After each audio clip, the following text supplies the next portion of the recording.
আসসালামু আলাইকুম ওয়া রাহমাতুল্লাহি ওয়া বারাকাতুহু। আলহামদুলিল্লাহি ওয়া সালাতু লিআহলিহা আম্মা বা'দ।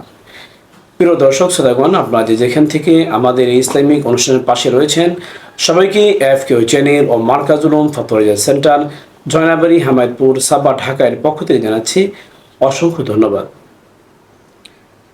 আশিকুর রহমান নোয়াখালী থেকে প্রশ্ন করেছেন। তার প্রশ্ন হলো, এহরাম অবস্থায় মহিলাদের জন্য হাত মোজা বা পা মোজা পরিধান করা জায়েজ আছে কিনা?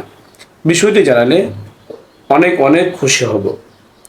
আশিকুর রহমানকে এই প্রশ্নটি করার জন্য অসংখ্য ধন্যবাদ।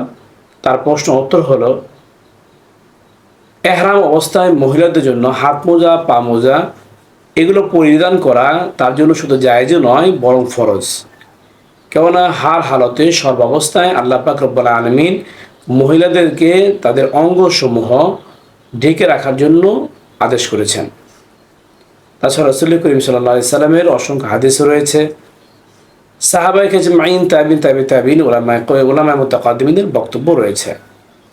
কেননা হাত মোজা এবং পা মোজা এটি গুরুত্বপূর্ণ একটি দিক। চেহারা, হাত এবং পা, যেগুলোর কারণে একটা মহিলার দিকে মানুষ আকর্ষিত হয়ে থাকে। তাই এহরাম অবস্থায়ও তাকে হাত মোজা এবং পা মোজা পরিধান করতেই হবে। ওইখানে গিয়ে হাত মোজা, পা মোজা খুলে ফেলার কোনো সুযোগ তাকে ইসলাম দেয়নি। কেননা আল্লাহ পাক রব্বুল আলামিন সূরা আহজাবের মধ্যে 33 নম্বর আয়াতের মধ্যে স্পষ্টভাবে বলেছেন, ওয়ালা তাবাররাজনা তাবাররুজাল জাহিলিয়াতুল উলা, রমণীরা যেন আইয়ামে জাহিলিয়াতের মহিলাদের মতো যেন নিজেদেরকে ডিসপ্লে না করে, প্রকাশ না করে, নিজেদেরকে যেন আত্মপ্রকাশ না করে।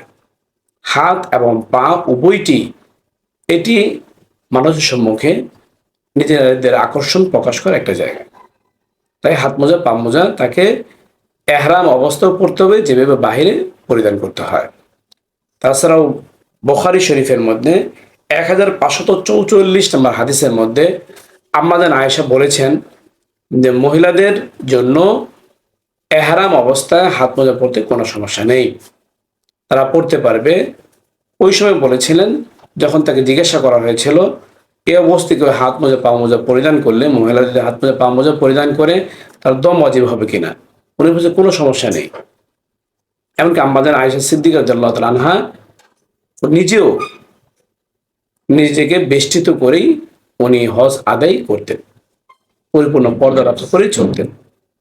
এই মাসলার রেফারেন্স আপনারা সূরা আহজাবের 33 নম্বর আয়াত সহ এবং বুখারী শরীফের 1544 নম্বর হাদিস সহ অন্যান্য কিতাবের মধ্যেও পাবেন।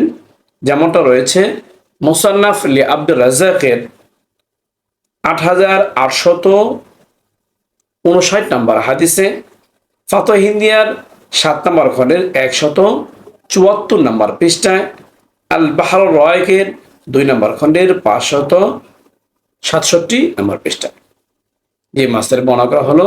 আল্লাহ পাক রব্বুল আলামিন আমাদেরকে সুন্দরভাবে বোঝার তৌফিক দান করুক।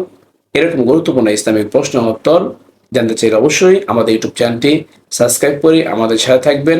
ভালো লাগলে লাইক ও শেয়ার করবেন। তাছাড়া আপনাদের কোনো প্রশ্ন থাকলে আমাদের ইউটিউব কমেন্ট বক্সে আপনারা প্রশ্ন করতে পারেন। এর পাশাপাশি আমাদের একটি এফকিউ ফেসবুক পেজ রয়েছে, সেই ফেসবুক পেজে লাইক ও শেয়ার দিয়ে অবশ্যই আমাদের সাথে থাকবেন। চাইলে সেখানে আপনারা কমেন্টে প্রশ্ন করতে পারেন।